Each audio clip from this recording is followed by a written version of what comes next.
welcome to another exciting edition of Million Dollar Peddlers. I'm Paperboy, and who's that breaking a sweat up there? What do we got over here? That looks like a lot of baseball cards and various things like that.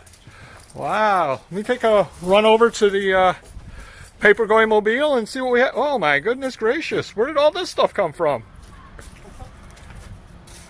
Must be a magic fairy delivering comic books or something or other. Wow, look at that. Look at that. So basically, had nothing better to do with our time and money, did we, Mr. Magazine? No, too much money, not enough time, or vice versa. There you go. So basically, you got a call from somebody or other that had found you. How did they find you? They were friends with my sister, I think, in high school or out of high school a good 30 years ago. Yep, and they had contents of a house for sale. And then some.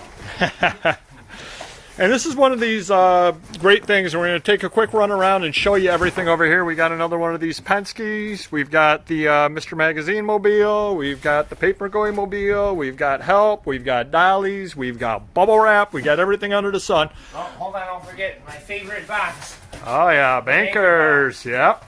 And don't you carry your money around in those? I used to, then. Yeah, then you bought all this stuff. Buy the thicker one. Of course. You bought all this stuff. So you invested $27,500 for the contents of a house and 3 sheds. Is that correct? Correct.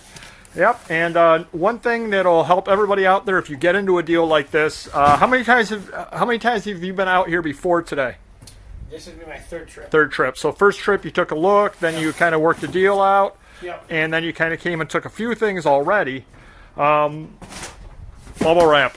Bubble wrap, very, very important, especially when you take a look inside and see what's there. I don't think come in closer, so anything good we find is going into here, so it's well protected. Nice. Nice. You have to take your gold bars out of there. That's right. We're going to go into the house here, and we're going to take a quick look around and show you some of the treasures that we have over here. You got the garage full of stuff back around over there. A lot of decanters, Jim Beam decanters, things like that. You're going to head on down to the basement, and you're going to be absolutely overwhelmed. Well, the fact that I can walk upstairs and talk at the same time. Just Jim Beam decanters. Now these, in bubble wrap, those you have to be very careful with. You're selling the contents is what you're selling. People do collect them and they do not drink what's inside. Or you're not selling the contents. I'm sorry, you're selling the bottle, not the contents. Some are full, some are not. And again, they're collectible in their own right. Just lots and lots of decanters. So if you're a collector of these, this stuff will be coming up online sometime soon. Just really, really neat things. Ezra Brooks. More Ezra Brooks. On down through. Tons of decanters, but now you see why we needed all the bubble wrap. Toys for Big Boys. Nice. Sewing machine decanter. More Ezra Brooks. Got some nice little Steins over here. Which those things have value in and of themselves as well. A bunch of little, I think they're Precious Moments here. We got Avon. Wait till you see the Avon we have. There's some more sports cards over here. You got, almost walked right by without showing all of these beautiful things over here. Got more just Precious Moments, it looks like. I know Mr. Magazine had said he found a Marx metal train in one of the boxes. I mean, I don't even know what the heck this stuff is. Just random sports cards, it looks like. Boxes of random sports cards, more boxes of random sports cards. Got plenty more decanters over here. Got some record albums over here. Bryan Adams, Snow White, I mean, things like that sell. The new Zoo review. Lots of records. Got some books over here that he'll probably be moving my way at some point to clean up his place and wreck mine. Oop, can't put that up on YouTube. Looks like salt and pepper shakers. Just kind of every little bit of knickknack you can possibly imagine in here. And we're only in the basement. And there's 3 sheds out back, plus rooms upstairs that we're going to get into as well. So just more books. Just more decanters. Just so, again, if you collect these, by all means, let us know what you want. Contact us, and we can probably work out a deal. I mean, even right over here, I don't know if they're any good or not. Not, they look like they're newer. But there's just things hidden all over the place in the house. And they want the contents gone. Luckily, most of it is collectible stuff, so there's no need for a dumpster or anything out like that. We should be able to take nearly everything over here. More stuff. Ooh, National Geographics. Woohoo! Oh, there's the train that he was talking about. Battery operated train set from Marx. Got that over there. Just more nooks and crannies with stuff. A lot of collector's plates. Luckily, a lot of those are boxed up, so that'll make that easy. I have a crew working because you just have to, because all those things like that, those all just need to be packed up in order to be brought safely. So that's why all the bubble wrap in pretty much every room. Just more stuff. You know, and a lot of these things go for $50 to $100 a piece. So when you start adding it up, I mean, $27,500 seems like a fair amount of money, but then when you start adding it up, I mean, say those Barbies are $25 a piece. I don't even know what they are. Mr. Magazine would know better than me. But you got 6 of them right there, so at $25 a piece, that's $150 back right there alone. And that's not even leaving a dent in the place. Elvis has left the building. Not yet, obviously. He's still here. But he will be leaving shortly. More stuff. World's greatest fan. Just more stuff over here. One thing we did, we checked. Unfortunately, there was nothing there. There was a crawl space. I said, let's go up there and take a quick look. But there was nothing there, unfortunately. Got more. These are some of the boxes for a lot of the decanters. A few games over here.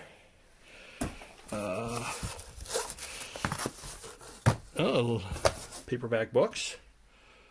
More decanters. Hey, me back in my high school years. More things over here.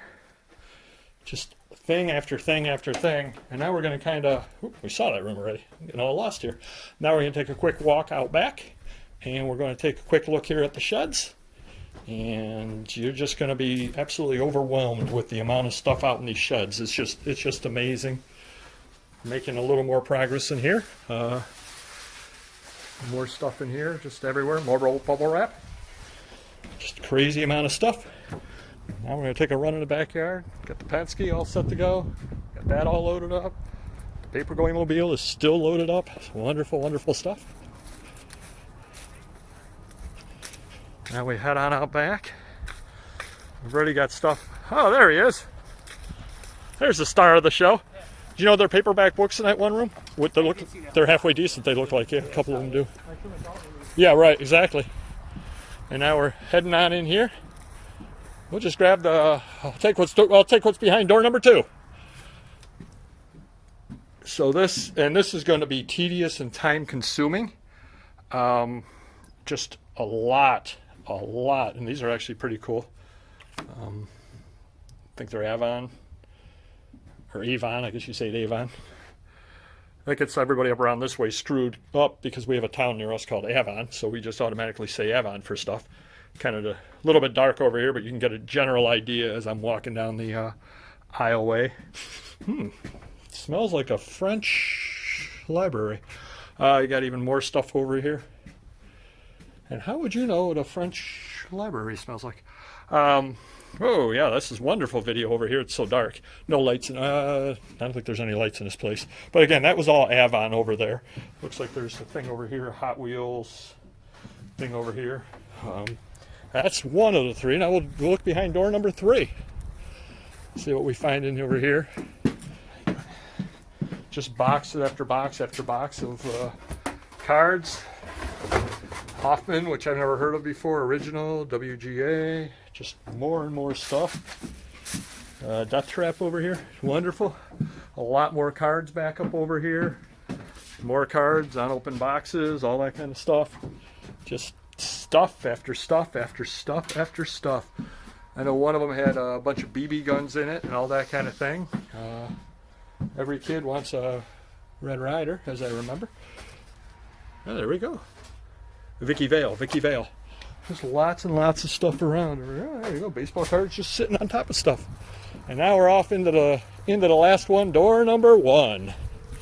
Got a lot of neat little things over here. The Marlboro thing over here. And then we got lots and lots of stuff in here. Let me sneak by you if I could. I'm getting in Lieber's way over here. Slowing everything down to a crawl. Just a lot more Avons, got showcases, a lot more Avons, just all over the place. Benjamin Franklin, just tons of stuff. So after we get done with this deal over here and get everything packed up, we will be back with you. We got a lot of packing, unpacking. This is definitely going to be a 2-day job over here, mainly because of the amount of time it takes to clear up all these things over here. But that's what $27,500 will buy you in the collectible world. Okay, it's been a couple of days since that video you saw where we were doing the loading and you saw the crazy amount of stuff. Did a little bit of research, and you cannot sell the contents of the Jim Beam bottles. So come on by. We're going to have one heck of a party because some of those are sealed. So got a lot of alcohol to be drinking. But yeah, you cannot sell them without the proper licenses and all of that. Certainly not worth risking. So we will figure out what to do with the alcohol. I guess a lot of people are going to be getting old Jim Beam for a Christmas present this year. Pays to be our friends. So that takes care of that. As to the overall job, Mr. Magazine got the call, went out, looked at the stuff, wasn't sure whether or not he wanted the stuff or not, gave me a call, described what it was, and then described the price that they wanted. And I was writing some chicken scratch while he was telling me what they had. He was saying they had this number of this number of decanters, this number of this. And I was writing out what I thought a fair price based off of what he said was.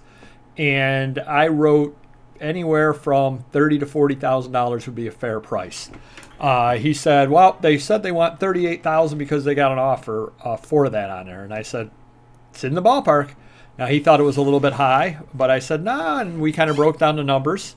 And he said, well, I really don't want to invest that kind of money into it, which is a fair amount of money. So he went back to the owners and basically said, look, it's a fair offer. However, you'll have to take the other gentleman's offer because I just can't do it. Well, they kind of talked for a little while, and the guy said, look, I'd rather sell it to you. I know I'm leaving money on the table, but I know you're going to be professional about it. I know you've got the money. I know you can take care of it. I know you'll get the stuff out of here. You've been respectful, et cetera, et cetera. So they took the sure thing from Mr. Magazine rather than somebody else who's not as well established. So Mr. Magazine ended up getting the deal because of that. But he drove out the first time to look, drove out the second time to work out the details of the bargain, went out a third time to drop off the bubble wrap and some boxes and all that kind of stuff, and brought a couple of items home. We're talking about an hour drive. So he's got 6 hours of driving, 3 hours each way, 3 trips, into looking at the collection and grabbing a couple of things when he was out there. Then he ended up going back out there. The fourth time was when I shot the video, and there were 6 of us out there working about 4 hours each. So that's 24 hours worth of manpower plus another, hour there, hour back for each person. As far, obviously we drove together as best we could, et cetera, et cetera. But still, he's got to pay people. So he had that over there into it. Then we went back on Saturday, and there were 2, 5, 7, about 8 people out there on Saturday, 4-hour shift. And you couldn't do a lot more than 4 hours because, A, the weather was turning bad, so you couldn't put the boxes outside. And you didn't want to, it ended up being kind of downpours on Saturday as well, so you didn't want to be bringing the stuff out in the middle of a downpour. That's A. And B, it's tiring work. It wasn't even the carrying. It's just that you're moving and packing and finding what's worth packing and wrapping a lot of bubble wrap because you're talking about the Avon bottles, you're talking about the Jim Beam decanters. So there's a lot of stuff like that that you're doing as well. I've done many jobs with Mr. Magazine where I've carried a lot, and I've been absolutely fine. I actually woke up the next morning sore. Must have worked some muscles that I hadn't worked otherwise in a while. So that was a little bit difficult as well to do. And everybody was tired the day after. Plus, you're also dealing with those out sheds. They were, well-constructed sheds and everything, but they hadn't been touched in a while. I did find a dead yellow jacket sitting on the side of one. Did find a small wasp nest sitting in on top of one of the boxes. There was dirt on a fair number of items, et cetera, et cetera. So you had all that going on also. I'm shooting this on a Monday. Mr. Magazine is going back out with, 7 people. They're hoping to have it wrapped up by the end of the day. But if you're talking 7 people, 6 hours, another 42 hours. So you've basically got about 100, over 100 hours worth of manpower into doing the job in order to clear the stuff out. And I'm leaving out the people that were unloading back at the warehouse, et cetera, et cetera, et cetera, because that took a few hours to unload the trucks as well. The nice thing about the banker boxes is their standard size, and don't discount that if you're on a big deal. Having things standard size helps with packing, helps with carrying. Everybody's used to sticking in their hand, grabbing a box, it's got the lid on it, et cetera, et cetera. If things were to fall over, the lid does provide some level of protection, et cetera, et cetera. But it's a crazy huge deal, and it's not the only deal like that he's had this year, and that's probably the scariest thing about it. I did bring the comics home. Looks to be a fair number of common items in it. Have not found anything good yet, but I've only gone through a few boxes thus far. I've been a little busy otherwise. But certainly don't be afraid to take on a big deal, but there are a lot of moving parts and there are a lot of logistics in it that you probably haven't thought of.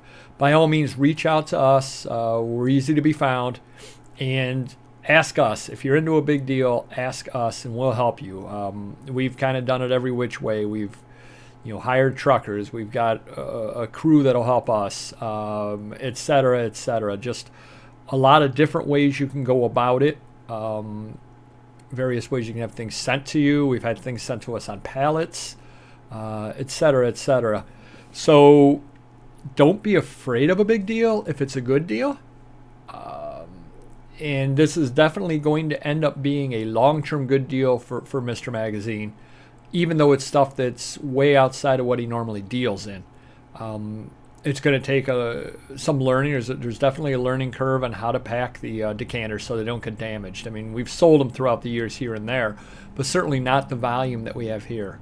It's going to be a learning curve and a lot of different things over here on how to sell it, how to pack it, how to ship it out.